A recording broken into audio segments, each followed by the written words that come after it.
Hey, this is Brandon Crawford from the San Francisco Giants, and you're listening to Torture Cast. You're listening to a podcast by and for fans of the San Francisco Giants. Let's go, Giants! With hosts Willie Dills, Chad King, Ben Lee, and Eric Nathanson. Dedicated to the greatest team in Major League Baseball, the San Francisco Giants. This is Torture Cast. Standing on top, not gonna stop. We came to play, ain't slowing down. Falling on, we're here to stay, and we're stomping on whatever's in our way. I'm feeling like a Giant tonight.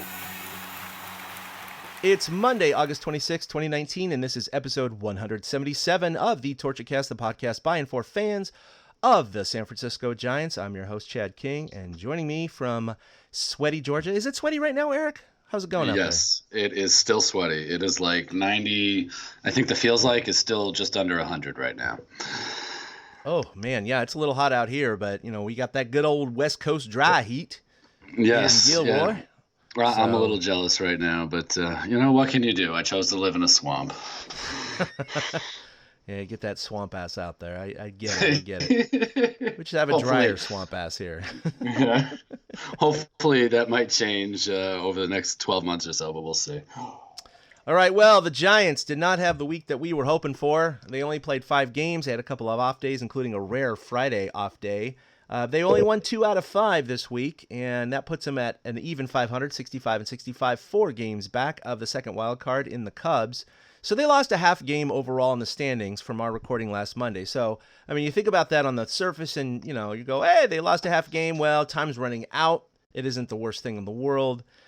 But like you said in our pre-show, we were just chatting, they're running out of time. And that sweep in Chicago, especially with those 2 close games, just absolutely killed them, didn't it? Yeah, they looked, and it's funny because they looked like 2 different teams over the course of this week. That Chicago series, they just looked, they didn't look dead because they scored so many runs in that one game. But it just, I like you, as soon as the Cubs series was over, I was like, that's it. That's their playoff hopes are done. You mentioned it. We're running out of time. Yeah, they made a gain to half a game. No, lost a half a game, but they lost 5 games in the schedule, maybe 6 or 7 if you include the other teams that are, they're fighting with. So it was another Giants type week. You know what I mean? We haven't had a real consistent team this season, and that Cubs series was. I put it out on Wednesday. I shared with everybody why I grew up in Chicago, a Giants fan, and I had such high hopes for that series. And not only did it crush the Giants, it crushed me personally for a little bit. It took a full 2 days to recover from that. All my friends were checking in on me, and it was not fun. Yeah, that night they lost the 12-11 and then the 1-0 game, I kind of might have taken it out on the family. I'm just saying. It was one of those times. It's just one of those things like, what's wrong with you, Dad? Nothing. Just leave me alone. Why is he so mad? But yeah, I was feeling the same way, man. I was feeling hopeful going in there, and I know they struggled in Wrigley. I think going into the series, they had only won 3 out of 12 or 3 out of 14 or something like that. I don't know. It was something horrible, but the Giants have been playing well. They just took 3 out of 4. They had won 6 out of 7. They were 2.5 games back, and we were thinking, or 3.5. Actually, they're 3.5 back. So, but still, we thought, hey, if the Cubs or the Cardinals, those are the 2 teams they're playing here in the next couple of weeks. They're fighting for the Central. One of them is going to be in the second wild card lead. We gotta get 2 out of 3 against the Cubbies, and I think they're going to be okay. They're going to be in good shape, and it just didn't come to fruition. But the first game they kind of laid a dud, and we'll get into it in a second here. But the second and third games, they both lost by 1 run. Both could have really swung either way. Honestly, especially the 12-11 game, that was just an insane. It was very entertaining. Yeah. Oh, but God, yeah, that was a lot of fun. It just didn't go the Giants' way, and that's what happens in baseball. And they were 29-11 or 28-11 in 1-run games before that. And so, they had a little bit of a correction, but they had another 1-run win against the A's, of course, yesterday. So the Giants are still doing gangbusters in those 1-run games, but it happens. And this is baseball, and the Cubs have the second best home record in the National League. So, they apparently know how to play well at home, and that's just they got beat. They got swept, and it really crushed them. Again, 4 games back with 30-something to play, 32 or something like that to play. The playoff chances are real low. In fact, right now, I think Baseball Reference has them at 3.5%. 538 has them at 3%, and Fangraphs have them at 1.2%. So we all know that it's a dire situation for the Giants, and at 65 wins now, and we are forecasting they probably need to get to about 87 or so. That's like 22-9 or something like that over the last stretch of the season. It's possible if they have another July, but that's a real tall order. Yeah, 32 games left to play. Am I looking at the wild card standings? I am. Being 4 games back with 4 teams ahead of you, it's a really, really tall order. But I mean, they're not lacking for excitement. I mean, no. This was not a boring week by any stretch of the imagination. It's just funny because on the Cubs, they went and laid an egg against the Nats after the Giants series. And it just, to me, showed the difference between playoff caliber teams and the Giants. Like, who knew the Nats were that good as a playoff caliber team? And I watched some of the Cubs this weekend, and every Nats player that's coming up, I'm like, oh my God, this guy can hit. Oh my God, this guy can hit. You know what I mean? And it was like their lineup is so much longer, just like the Cubs lineup is so much longer. And I think that the Giants showed that they still don't have the length in their lineup that they would like, because they still have to rely on role players and bench guys and bit players and old guys. So it really – they were almost schooled by the Cubs, who said, you know what, we're still the new school champions. We're still going to be here, and I'm so happy they turned it around with the 2 wins against Oakland. I mean, it made for good bragging rights. It made for a fun week. But, I mean, this is all I want from the Giants at this point. Entertain me. And they're doing it. And Bochy, he's 9 more wins to reach 2,000. Yesterday was his 4,000th game managed. So what? They're 65-65 with 32 games left to play. They need to go 9-23 over their last 32 games to get them there, and I think that'll happen. And it's at least we have these other stuff to still have fun with. I mean, because imagine if we were, rooting for a team like Arizona or Cincinnati, who you keep thinking, okay, maybe this will be the year they get over the hump, and then you're stuck dealing with the same crap. At least as Giants fans, we have Bochy to acknowledge. We still watch Bumgarner every 5th day. We all still love getting behind Gerald Posey, things like that. and so I thought it was a real microcosm this week of how the season has gone for the Giants. Play like crap and then play a little better, but just still not win games, and then play even better to win some games. But then the weekends, and you have to start all over again. And that's kind of how their season's gone is, they started out crappy. Think about this. We would be talking about a playoff race if the Giants had just won, 3 or 4 more games in April and May. Mm-hmm. But they've left themselves in this position, and that's why at 65-65, they're exceeding expectations, but they're just going to fall short of the ultimate goal. Yeah, you talked about lineup depth and just the crescendo of hitters, and of course the starting pitching they've had problems with really kind of going into the latter part of the first half of the season, and you drive a good point home. If you just had 3 or 4 more wins, 1 more win a month even, and there's been 5 months of the season, so even less than 1 win per month, if they had added on, they'd be tied for the wild card or even a game up right now. And it goes to show you that they're 4 games back of the Cubs in the second wild card. If they had just won 1 game out of those 3, they'd only be 2 games back right now. And I think our chances, at least, although better, we wouldn't be like they got a, it's not a lock or anything, but we'd be much more positive right now. And of course, if they'd won 2 out of 3, I believe they'd be a half game back of the next place team. I don't know who it is, Milwaukee or whomever, and Chicago would actually be kind of below by half game. So these games are extremely important, and the Giants are playing better than we thought they would at the beginning of the year. It's just disappointing because if they end up losing this season or losing the second wild card by 3, 4, or 5 games, or God forbid 2 or 1, that you're going to point back to the series and just go, God damn it, just 1 more win here or there, and they could have had it. Yeah, I saw it was funny because we didn't really talk during the Cubs series, and then you tweeted it from our account, and I agreed with it that Cubs series virtually ended the playoff push. It pretty much they are so far behind the eight ball now that it just makes it almost impossible. And you know, that's fine. We're gonna have Johnny Cueto soon. It's. I don't want to say that I got my hopes up too high, but there was a part of me that thought that, oh my God, this is the Giants. Maybe they can do it. And then reality has come crashing back down to earth this last week. Yeah. And at the hands of the Cubs, who really, really, you mentioned the lineup depth comes back into play because you look at how the Giants bullpen kind of fell apart in that 12-11 game and how starters really, really need to stretch it. I mean, I don't remember who pitched Thursday in that 1-0 game. Shark. It was Shark. He pitched great again. It's fantastic. It's just so tough to depend on that being the only thing they can do. And so the Giants, their flaws are showing, and it looks like they're just going to have to play out the string. 32 games left. That's crazy. Well, we have Washington and the lead for the first wild card spot. It looks like they're going to lock up a playoff spot because they're 5.5 up on Philadelphia. So that's going to be really hard to lose. But they're at 73-57. Then Chicago has the second wild card spot currently at 69-61. Then Philadelphia is 1.5 games back, Milwaukee 2, New York 2, and the Giants 4. Now the good news, and this won't sustain, of course, is it was a good weekend for the Giants despite that horrific sweep against the Cubs because the Cubs go and get swept by the Nats. They've lost 3 in a row. Phillies has lost 1. Milwaukee lost 1 yesterday, and the Mets have lost 3 in a row. They got swept by the Braves, and the Giants won both games over the weekend.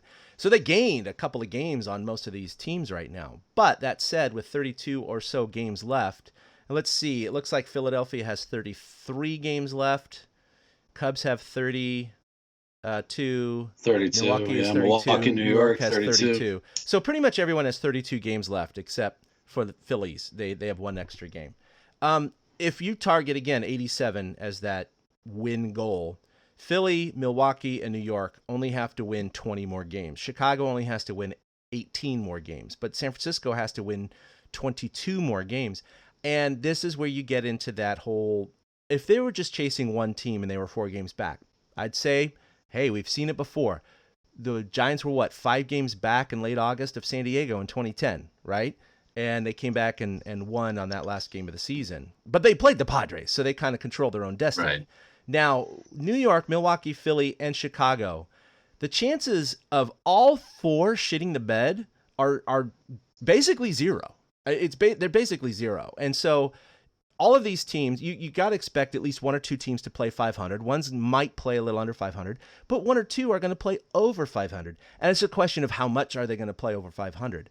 So the Giants have to chase not just 87 wins, maybe, but one of those teams could get 88 or 89, and that really becomes problematic. And so I think that's when fans get all excited about seeing that, they shaved it from 6 to 4, they got a chance. It's like, yeah, you got 4 teams ahead of you, and that's where it's just they don't control any of those teams. They don't play any one of them.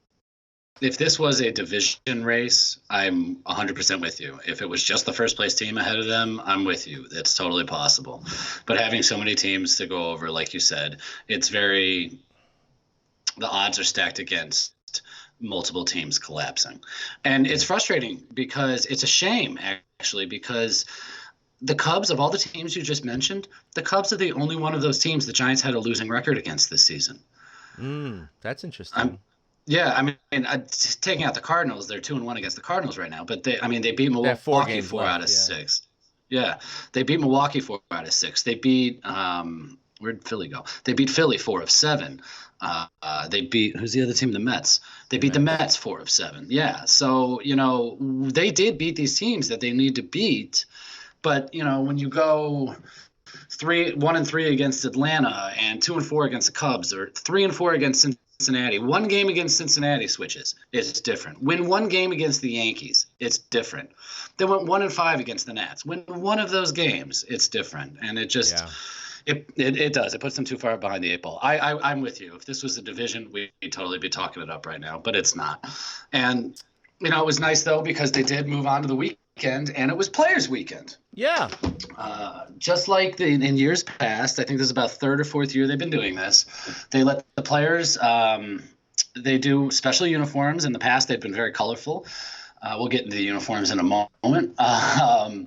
They get to put nicknames on the back of their jerseys, and because of the way the uniforms were all white and all black, the only way for them to show individuality was on their cleats. So, like, Stephen Vogt, I don't know if you saw the picture, he gave his cleats to his kids and let them draw all over them. Kevin Pillar had Baby Shark. DJ BC Raw had pictures of his kids on there. So it was, it's fun to see them show some personality. So, I mean, did you enjoy Players Weekend? Did you like I hated the uniforms. I'm sure it's not influencing your thought on it. I hated the uniforms. This is about individuality, and they looked it was all about conformity. Mm-hmm. I didn't understand it. Yeah, apologize for my dog there. I have my window open, and sometimes she sees guys, working in our neighbor's yard, and she goes off. But anyway, the uniforms themselves were absolutely atrocious. In fact, I loved Hunter Pence in one of his Instagram stories. He wasn't making fun of the uniform, but he basically was sort of making fun of the uniforms because he was in all white, and then of course he put on the white batting gloves, and he did like the mime, because mimes are traditionally dressed in white makeup and white outfits and stuff, and so he's like doing the whole mime thing, and it was kind of a shot, I thought, at the uniforms. They were horrible, and one of the biggest complaints I hear from bandwagon or moderate Giants fans is like, why don't they put names on the back of the home uniforms? This is stupid, blah blah blah. Well, they had names on the back of all the uniforms, and of course they got to choose their nickname. The problem was, on TV you couldn't read any of them, especially the white uniforms, and so it just was so problematic, because on TV, unless you just are 4K and you're up close and you really can see the detail, it just looked like Spy versus Spy, from Mad Magazine. Yep. I mean, it was just like white and black, and you're just like, I can't read anything. This is stupid. And it really was. I didn't mind uniforms in the past having the alternate, black and orange and kind of more little league uniforms, because that's what it's supposed to evoke. It's supposed to evoke being kids, right? Well, kids aren't wearing all black and all white, and I didn't like it. It was some MLB marketing team that thought that this would be a cool way to do it, and I absolutely hated it. I love Players Weekend, I do, overall. I think it's really cool because it kind of, lowers the curtain a little bit. It's like letting the players, choose their nicknames and the colorful cleats and the whole thing. But the uniforms were an absolute travesty, and I'm sure MLB social media and their PR staff, marketing staff, have heard it, because that's all I saw all weekend. It's just nothing but memes and trashing it. There were very, very few people, and I'm talking probably less than 10%, that thought it looked good.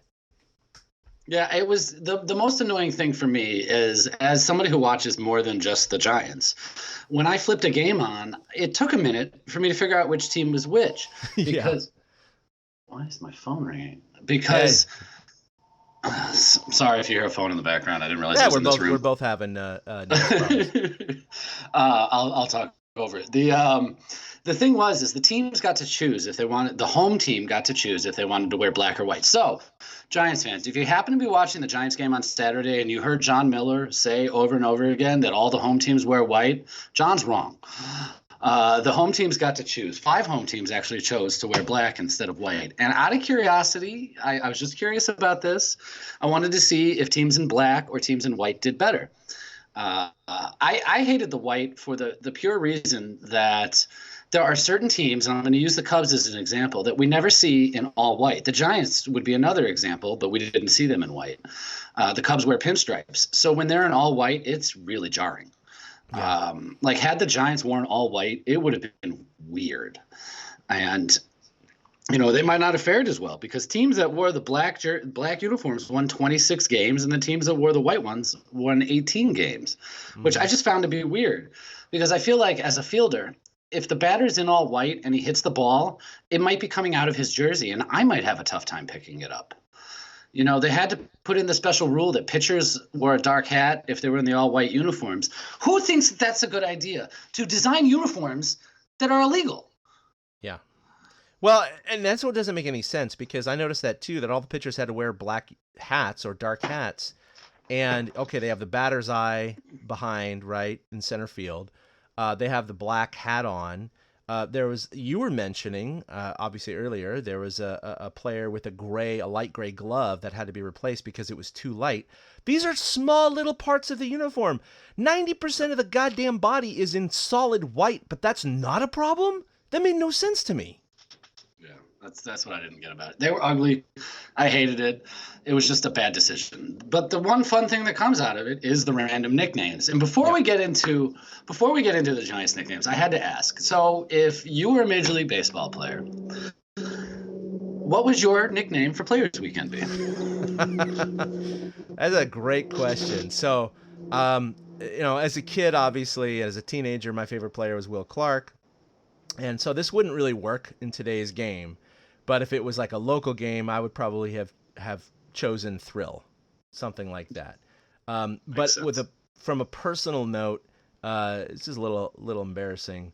My freshman year in college, a couple of people, well, there's one girl in particular, who nicknamed me Cud. And yeah, it's a long story, but basically CUD. And that is the stuff that a cow chews in the side of its mouth. Yeah, it's called cud, C-U-D. So I might have gone with something like that just for funsies, because, a lot of these players do stuff like that, and reviewing the Giants nicknames this year, we don't have to go through the whole list, but, Tyler Beede was Beedah, B-E-E-D-A-H. Brandon Belt was Bob.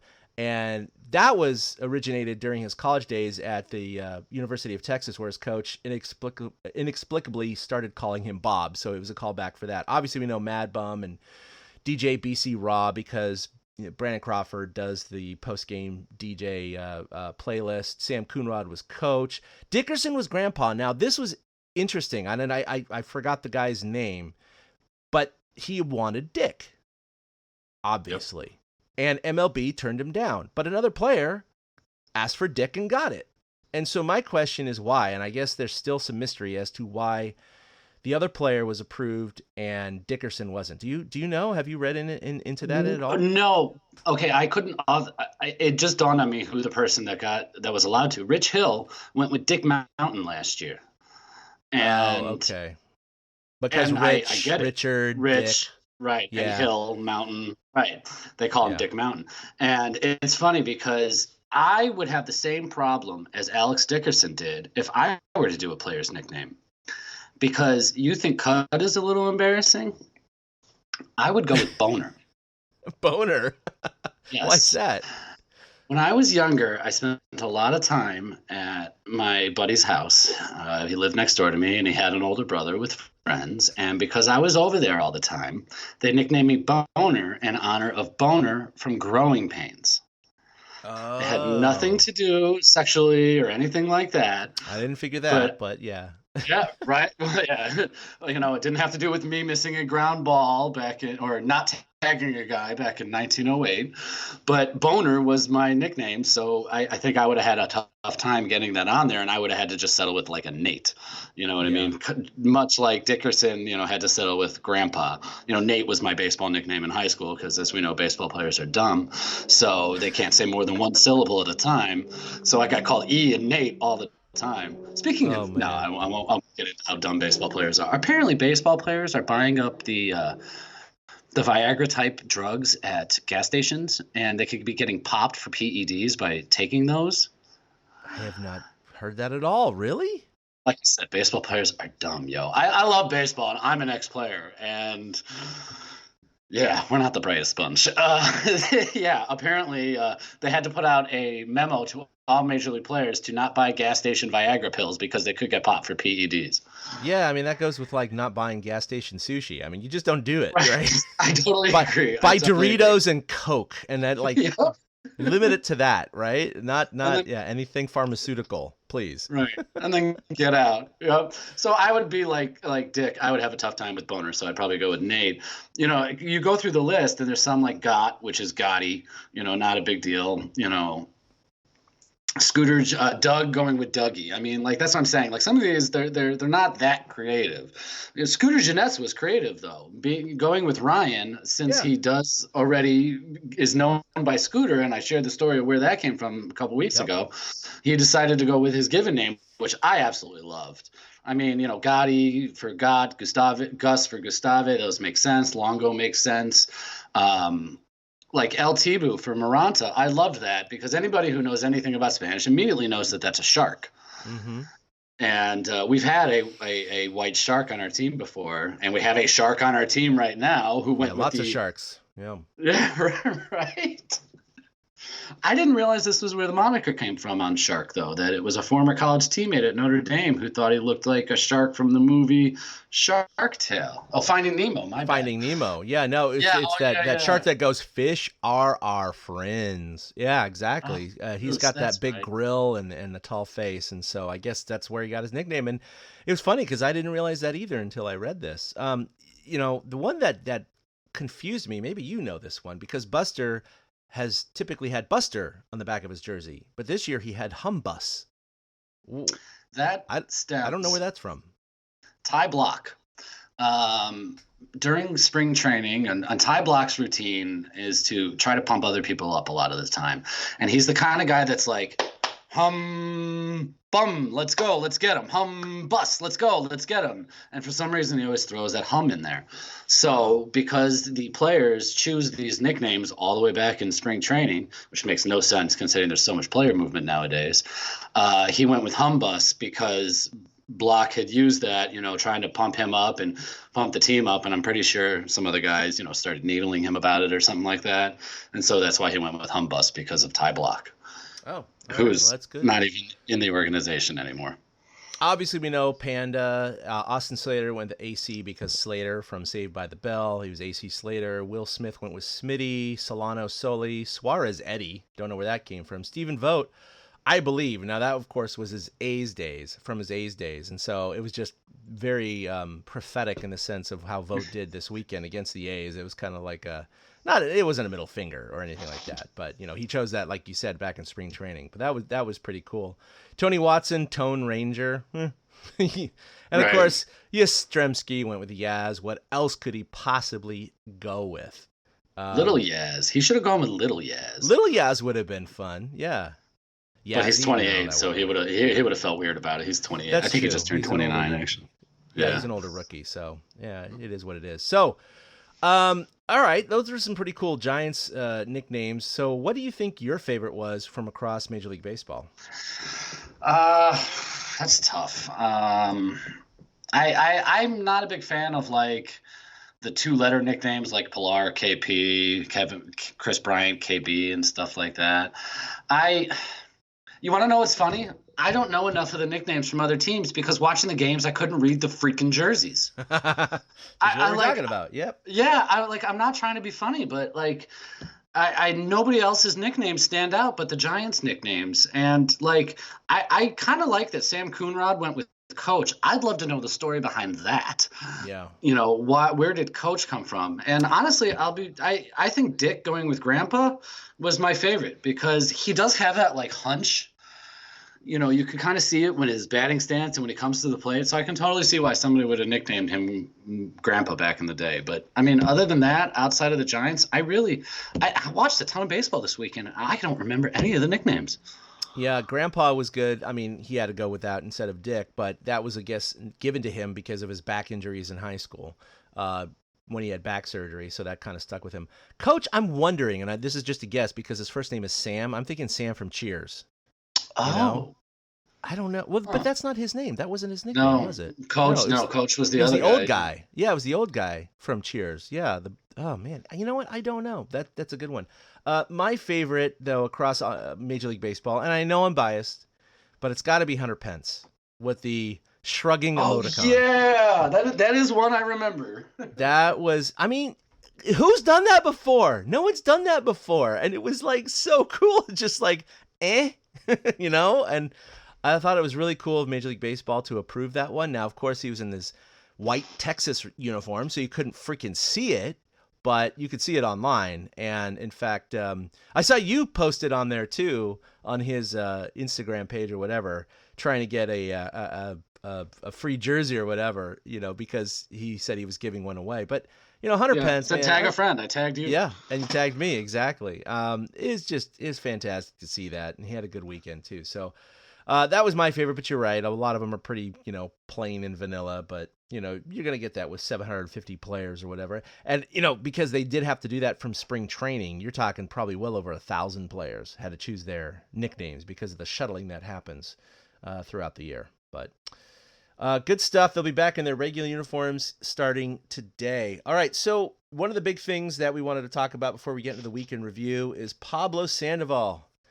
Pablo Sandoval went on the IL about a week ago or so with elbow inflammation, and I guess he's been dealing with this all year long, but it's officially been determined that he needs Tommy John surgery. And now position players typically come back faster than pitchers.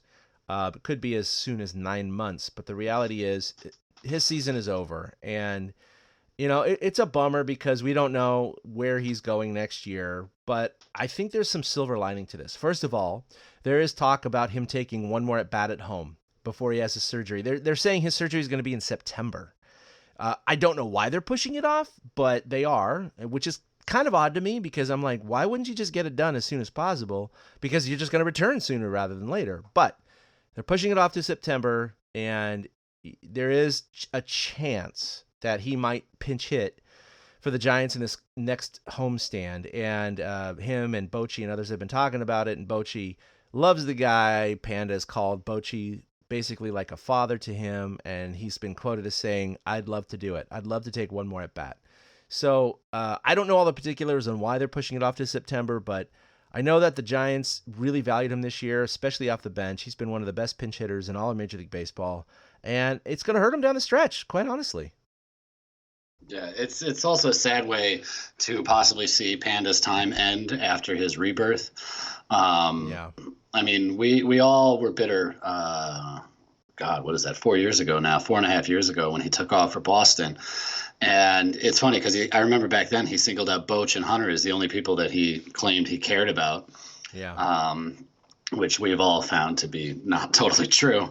But I love the idea. I don't know either why they're pushing it back. I love the idea of getting him one more pinch hit at bat. Pablo's the kind of guy that you just feel like deserves to be in a Giants uniform forever. Yeah. And it's just not going to happen, especially coming off Tommy John surgery. The Giants play in the National League, and if you hit, you need to be able to throw. And if the Giants had the DH, if it was universal, then I could see a world in which Pablo Sandoval comes back to the Giants.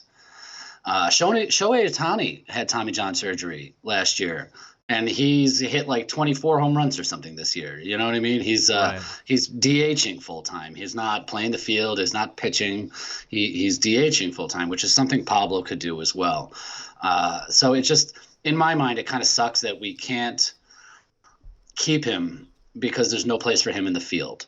And this is one of those byproducts of not having the DH in the National League that we don't always think about.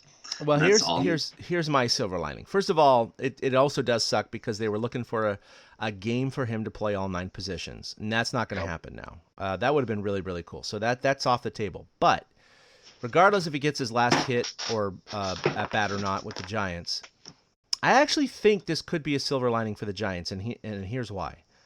He's going to be on the shelf with TJ, and he won't be back till at least July. Okay, probably at least July. That's probably the earliest he could come back. Now, most teams, especially given his history with Boston and his success with San Francisco, are not going to touch him for 2 reasons. 1, because of that history, but 2, because of his injury. And so I think it actually could swing in the Giants' favor to re-sign him, especially after how much he's professed his love for the organization and realizing that this is his home, that he could take a very significant hometown discount. Think about it. The Giants could approach him and say, hey, look, if you want to sign with another team, obviously that's your prerogative. Go do what you need to do. But no, you're not going to be active till July, maybe even later. And so good luck with that. We'll give you whatever, $500,000 a year, whatever the player minimum is, or even up to $1 million a year, right? For next year. And we'll help you rehab, because we value you off the bench. We love you. You love this team. It's a kind of a symbiotic relationship, if you will. And I could see that working. Now, if he had not gotten injured and he continued to hit a couple more home runs here and there, finish the season at 260, 270, 280, with 15, 16, 17 bombs, I think he absolutely would have been signed by someone else. Not that he would be chasing the money. I'm just saying that he would have enough offers that he could pick and choose. I actually think this could ultimately work out in the Giants' favor for keeping him. Doesn't mean that they're going to be better or worse record-wise, but I think that there's a good chance Pablo could retire as a Giant. I hadn't considered that side of it. I really hadn't. I guess it's a wait and see moment because that's just a guess. Yeah. Well, on the flip side of that, and then we'll move on from Pablo. The flip side to that is Farhan might view Pablo as a connection to Bochy and be worried that, you know what I mean, that it's not Bochy's team anymore, it's my team, because Bochy had to fight just to get Pablo on the roster this year. But management would probably give pressure because, who doesn't want to sell a bunch of panda hats? So you do. You bring up a good point that the symbiotic relationship that the Giants and Pablo have is very different than if he were to go somewhere else. Yeah. So absolutely, it's possible. And it's funny because, it's not often that you see position players needing Tommy John surgery. It's usually pitchers like Johnny Cueto, who will start tonight for Sacramento and is on his way back to the major leagues. Like, what is this, 13 months later from Tommy John surgery? It's a very accelerated path. Yeah, he's got tonight he's going to start. He has at least one more scheduled start in AAA. And if everything goes well, he'll be with the team in like maybe 2 weeks. This is crazy. Yeah, it is. It's not something I expected at all. And it'll be nice to have Cueto just because, I really wonder what this season would have been like with a healthy Cueto. We talked about those 3-4 wins that the Giants could have picked up here and there. Exactly. Yeah. Johnny Cueto. Oh, that's huge because the most starts he's going to have is 3. And most likely it's going to be 2. That is not going to have a significant impact on this season. We know this. I wouldn't be surprised if he gets crushed his first start in the major leagues, and that's understandable.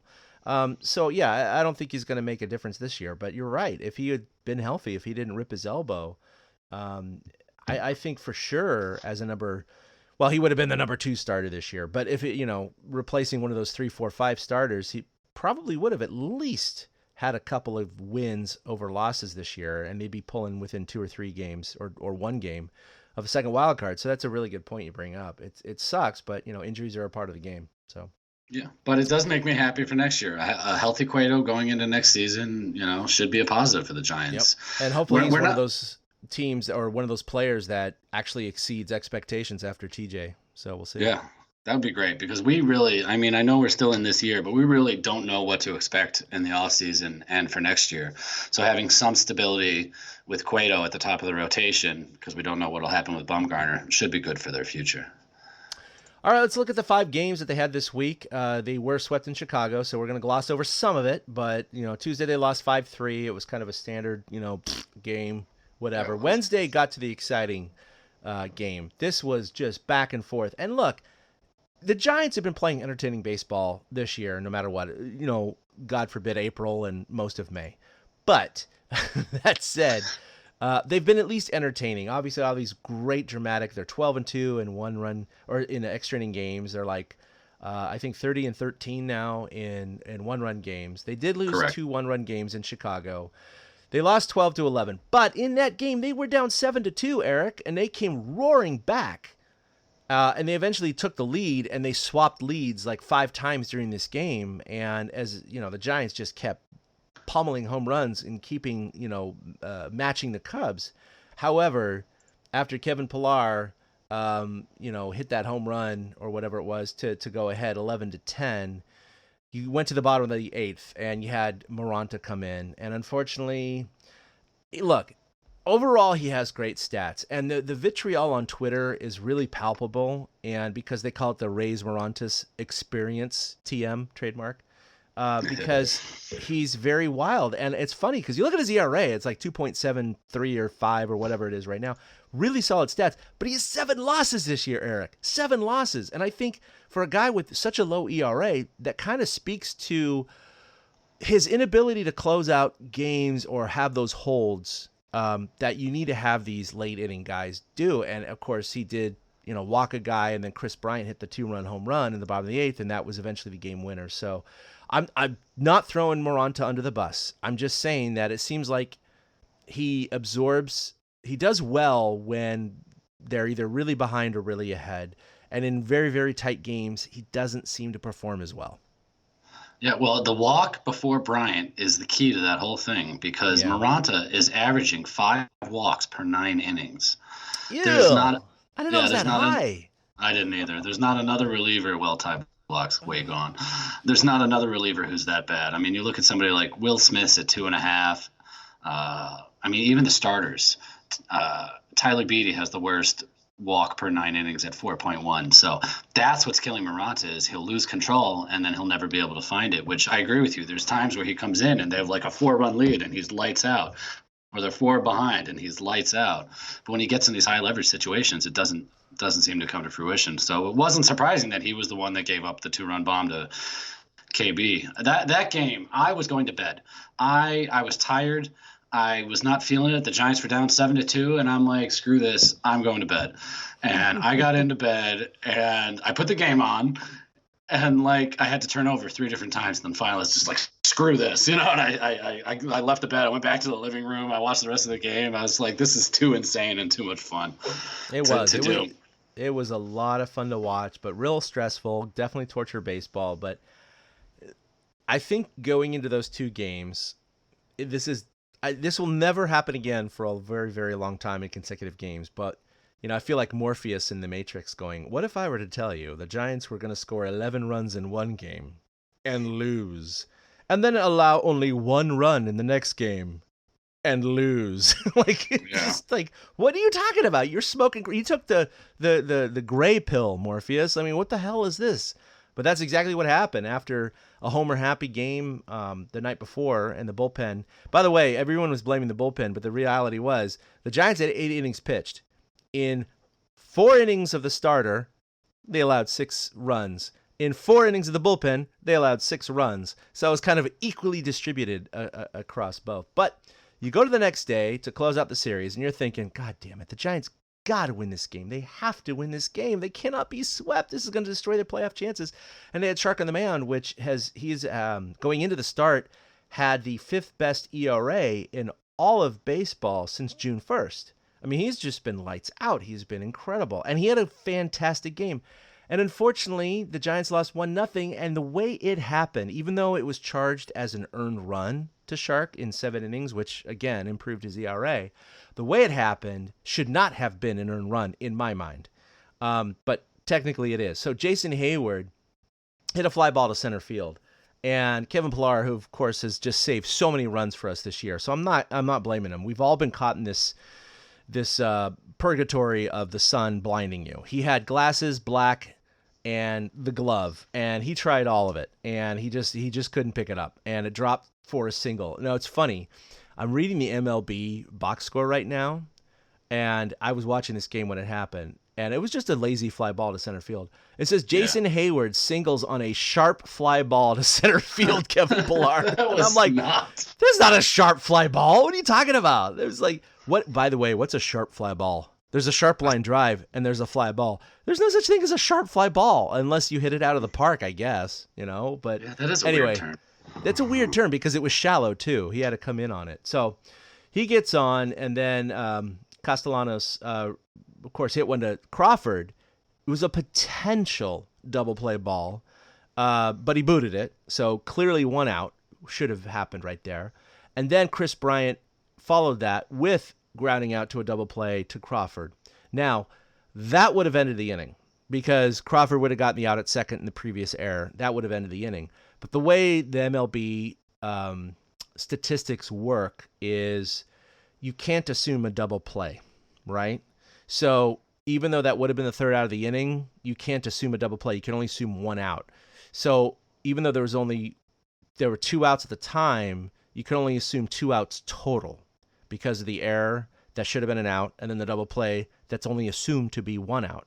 And then Anthony Rizzo, with a runner on third, singled and drove in that run. So that was the earned run for Shark, which kind of sucked because clearly, we all know it shouldn't have been an earned run. He pitched really, really well. I mean, there were no, except for the Anthony Rizzo single, there were no hits in the inning.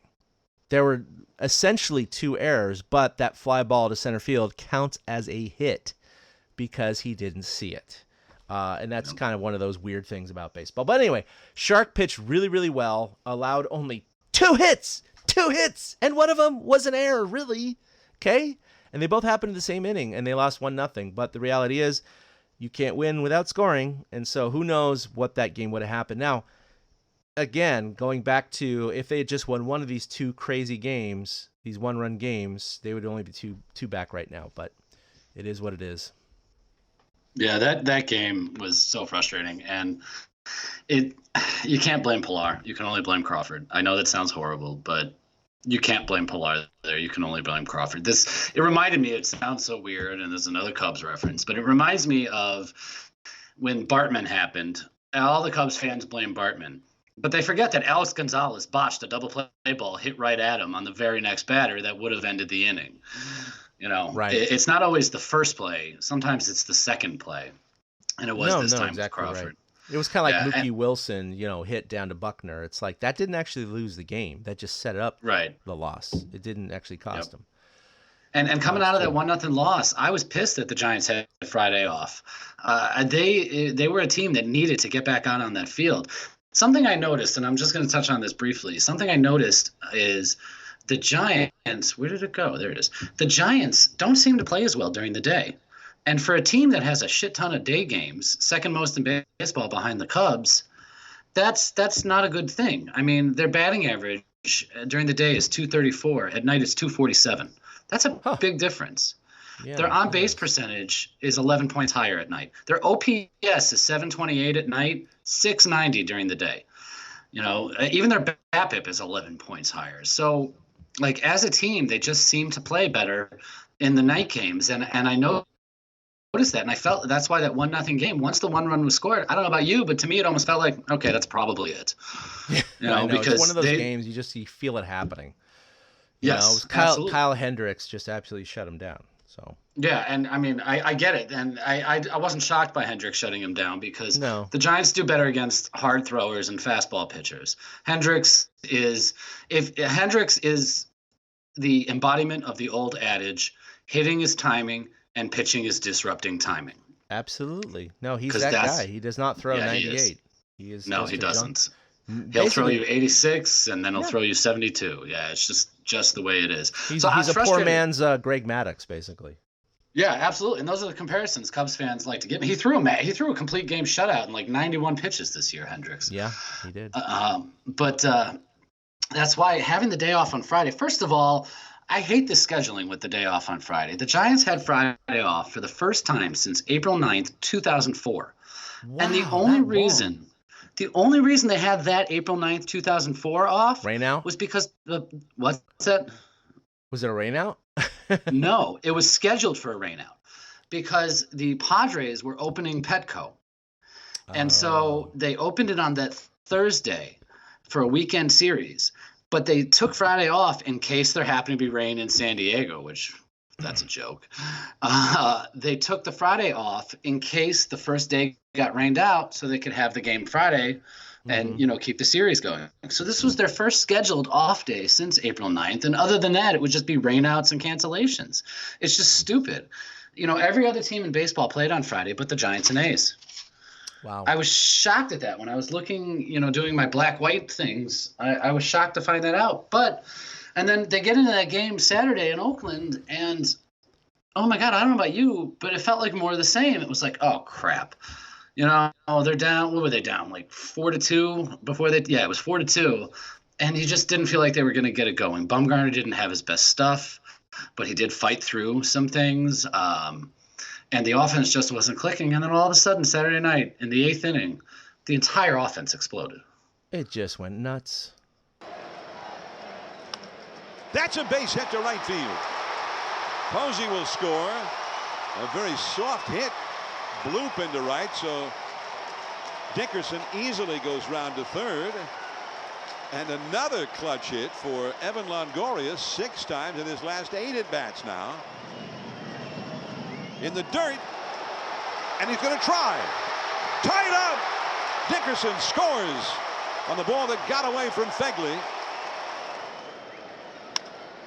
Along the right field line, slicing toward the corner. That ball is a fair ball! Longoria scores. Slater also scores. A 2-run double for Pilar. 6-4 Giants. Crawford base hit to right field. And Crawford was able to take advantage of that hole with Olsen on the bag holding against Solano. Coming in to score is Pilar. Stopping at second is Solano. 7 straight Giants have reached base. 5 runs have scored in the inning. 7-4 the Giants with a 3-run lead. That's hit high and deep left center field. Way back there. Adios, Pelota! A 3-run opposite field home run for Stephen Vogt. And now it's a huge inning. This is an 8-run inning for the Giants and a 10-4 lead. Just an incredible inning by the Giants. Like you said, it was 4-2. And even though they got runners on first and third with 1 out, you're just thinking, oh, there's going to be a double play. You know, they're going to somehow mess this up. And like you heard John Miller say there, 7 straight Giants reached base, and then there was the second out, and then Vogt hit that 3-run home run. I mean, it was just an incredible string of hits, and they ended up winning that game 10-6. So a fantastic way to start off the weekend Bay Bridge series. And so, I mean, that's what they needed, and I think they took it over to the next day. What do you think? Oh, absolutely, they did. And to have Vogt, it's really stunning to hear how loud the crowd was on those. And I noticed it over the weekend because a couple weeks ago when the A's were in town, we really noticed a lot of Oakland fans at the stadium.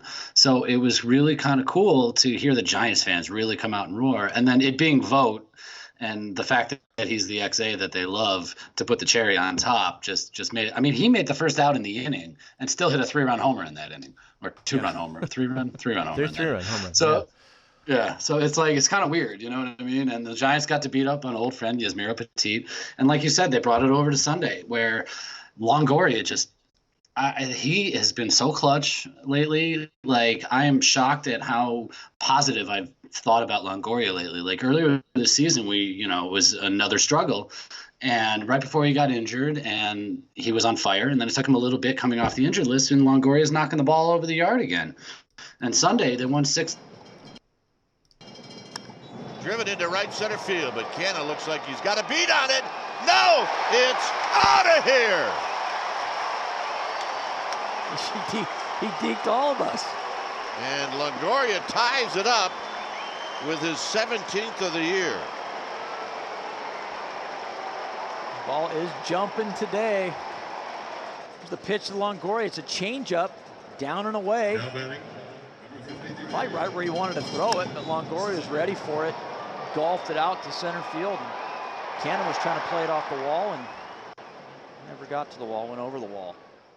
Yeah, that was an interesting home run because I didn't see that one live, but the ball was a changeup like Sean Estes was talking about there, and the ball was a good 4 to 6 inches below the strike zone. And Longo just looked like he was waiting for it, and he just drove it to center field. And watching the replay, it did look like, oh, that's a gapper. That's going to be off the wall. I see Kana out there just like, wait, what?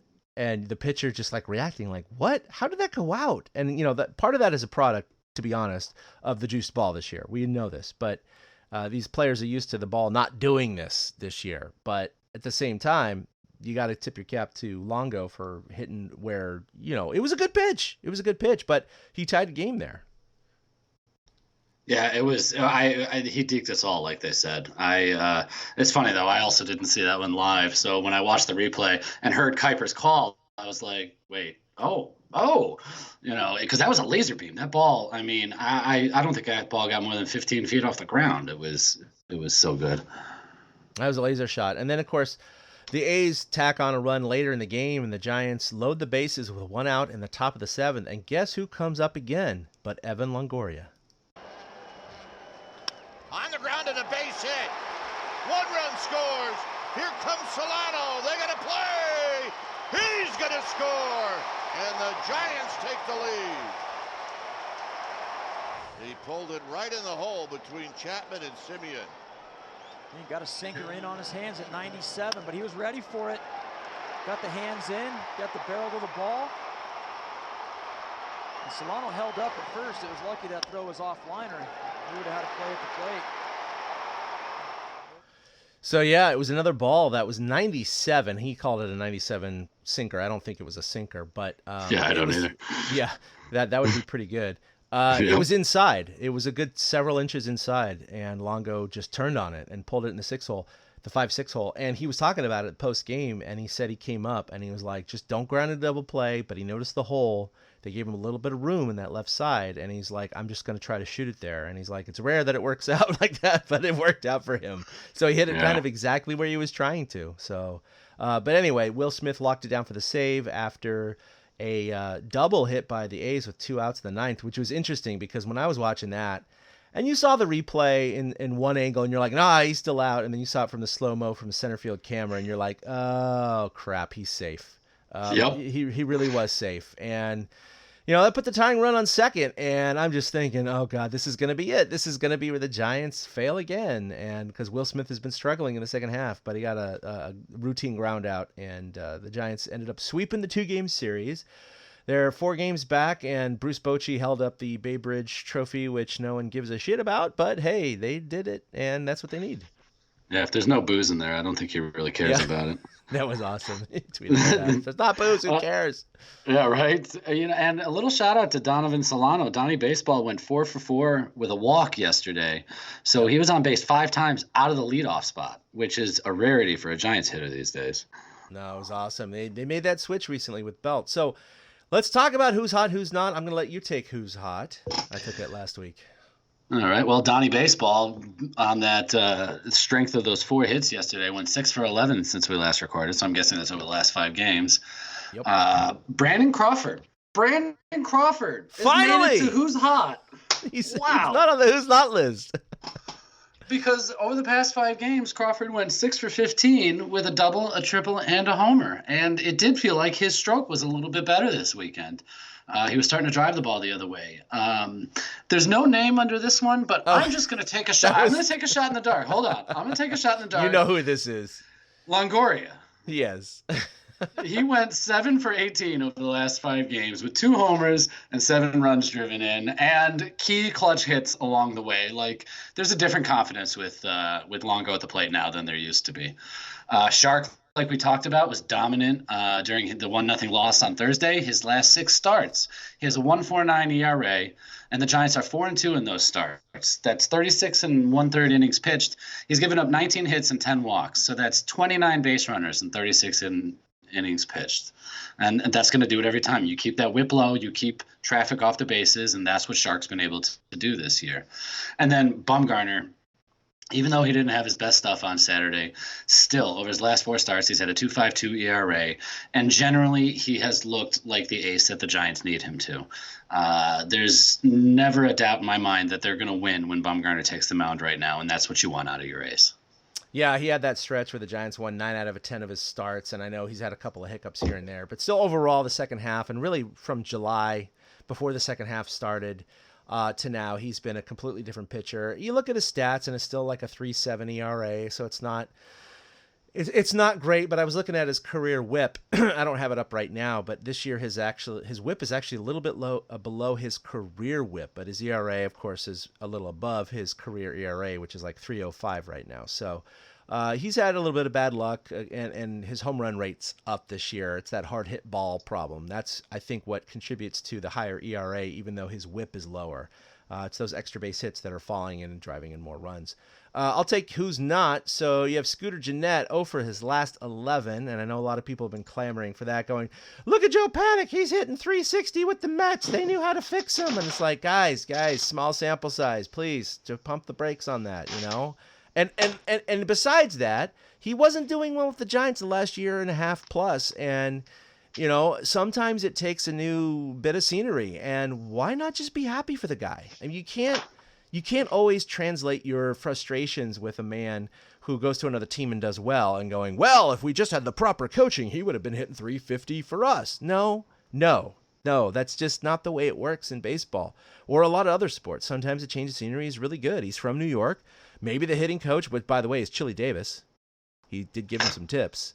Chili Davis has been credited with helping him a little bit, but we don't know how he's going to do overall. His contract was extended with the Mets, so he'll play with them next year. And I would not be so shocked at all if he hits, 250 with them next year, 230 with them next year, whatever.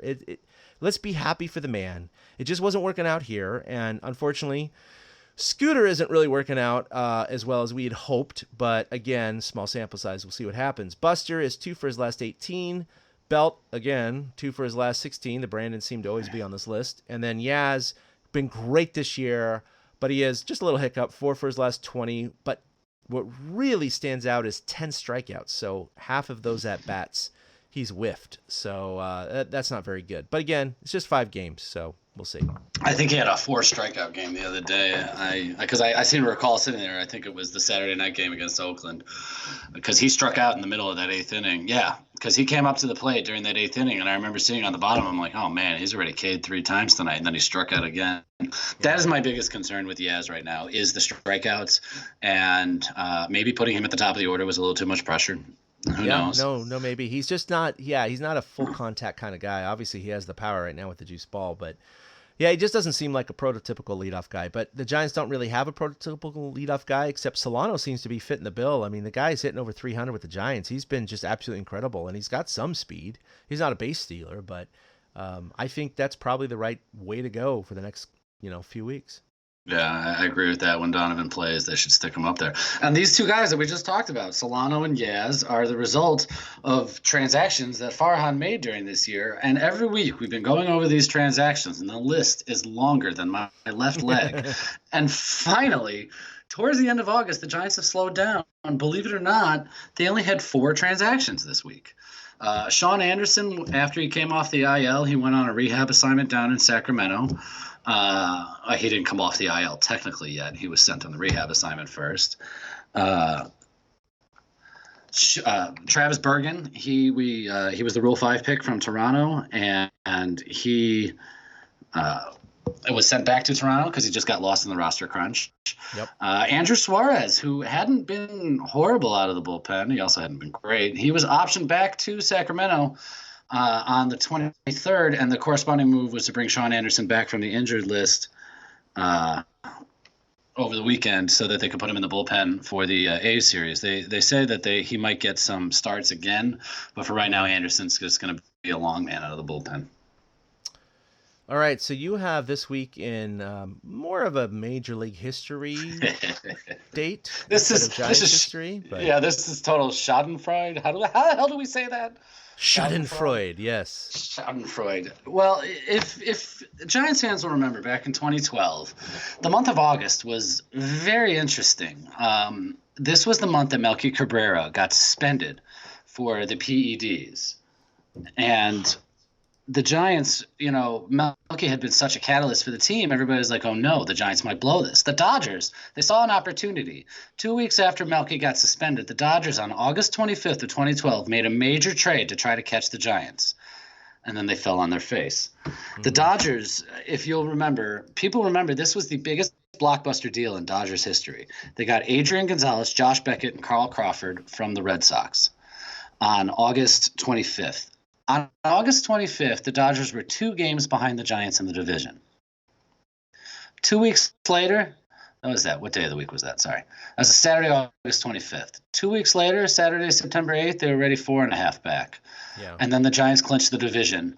I believe it was Wednesday, September 19th or Thursday the 20th or something like that. Yeah, they had so a couple my week in weeks Giants. Ago, yeah. Right. My week in Giants history is the fact that the Dodgers tried to catch them and fell flat on their face, and it's just hilarious. And then after that, the Dodgers have won. This year will be 7th division in a row. So that is the last time anyone other than the Dodgers have won the West, unfortunately. Right.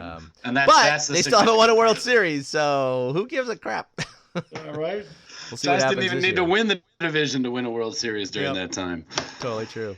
All right, so coming up, we have 2 against the Arizona Diamondbacks, and then 4 versus San Diego.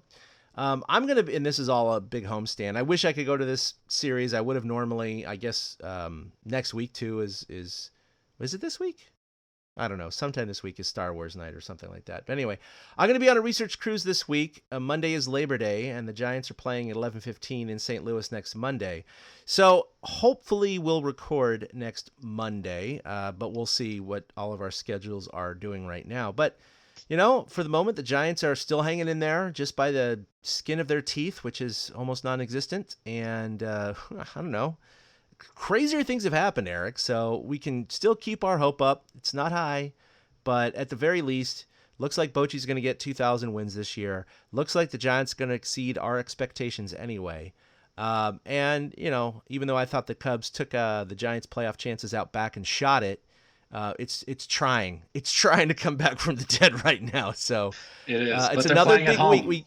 We keep saying exactly, and that's the problem, right? They have the losing record at home, and so even though we said last week they need to win, 3 out of 5 minimum, probably 4 out of 5. They need to take 2 out of 3 from Chicago. They didn't. Their playoff chances are completely on life support right now. No one expects them to make it. If this week they go 6-0, hey, what the hell? Why not? But if they have a 500 or worse record, we're getting down to 25 or less games left in the season, and that's where it's going to become problematic with 4 teams. But we can always hold out hope, and we really appreciate everyone listening to this podcast. We're always going to be here no matter where they are, even if they're the Baltimore Orioles. But I don't know. What else you got going on this week, Eric? No, not much. I'm just noticing that they are 9-8 against Arizona this season, so they have a chance to win that season series over the next 2 days. And they're 9-6 against San Diego this season, so that's a 4-game series. So they win 1 game, and they're going to win the season series with them. They're 10-6 against Colorado. The only team in the division that they play like crap against is the Dodgers, who they're 5-8 against. Yeah. So they have a week lined up where they could do some things, but like I mumbled into the microphone, they're at home. Yeah. And, they are 29-33 at home with 213 runs scored, and they've given up 287 runs at home. It's ridiculous. Yeah. They've coming scored, home is they get neutered. Yeah, they absolutely do. They've scored 151 more runs on the road than they have at home. And before people are like, well, wait, haven't they had more road games than home games? Yeah, barely. They've had 68 road games and 62 home games. So by the end of the week, that'll even out, and they'll still be way behind the 8 ball. So as much as I love seeing division matchups again, I get tired of the A's series and stuff like that. It'll be nice to be at home, and hopefully Pablo gets his at bat this week. That's all I'm kind of looking forward to. Hey, 21 runs a game in this homestand, and they catch their road run production, so they're all good. No sweat. So, no sweat. No problem. Oh wait, they moved the fences in, right? Yeah, maybe next year. They've exactly. It's interesting. Some players and some brass have been talking about it in a way as though some people have interpreted it as like they know it's going to happen for sure. So there's definitely some rumblings that the management is definitely behind it, and we may see Triples Alley no longer next year, which, it's one of those things where, again, that's going to improve the Giants' stats, but it's going to improve the opposition stats as well. So it may not translate into more wins for the Giants at home, and that's the bad thing about it. But it might be more average baseball across the parks as opposed to the run-adjusted stats that you see that Oracle is always pretty much dead last or second to last every year. So it'll be interesting to see what happens, because the Giants have always lived on pitching and defense, and that's why they won those 3 World Series. But it's a different age now, everyone, ladies and gentlemen, and maybe it's time for the Giants to join in and just to see if they can sign and develop the guys that can help outslug the opposition. But other than that, they're just gonna do it. Maybe they can attract some more premier power hitters that way. They won't shy away from signing with the Giants, and I think that's probably more of the long-term motivation for doing what they may do next year. Yeah, I agree with that, considering we've seen how the free agents have spurned the Giants the last few years. Yeah. So the hope of 21 runs a game, it does wait till next year. Yep. All right, well, that'll do it for episode 177. You can follow us collectively at TortureCast, like us on Facebook, check out our website at torturecast.com. We have our podcasts and articles there. You can follow us individually at 2 Out Hits for Eric, that's with the number 2, myself at ChadK21. Other than that, we will see you probably next Monday for episode 178. Until then, a boom. Fucking Cubs. A big thank you to everybody for listening to the TortureCast, the podcast by and for fans of the San Francisco Giants. Follow us on Twitter at TortureCast. You can also like us on Facebook or check out our blog at torturecast.com. I also want to say thank you to Ashcon and Bailey for letting us use their song Feeling Like a Giant for our intro. For Ben Lee and Chad King, my name is Willie Dills saying, we'll see you next time.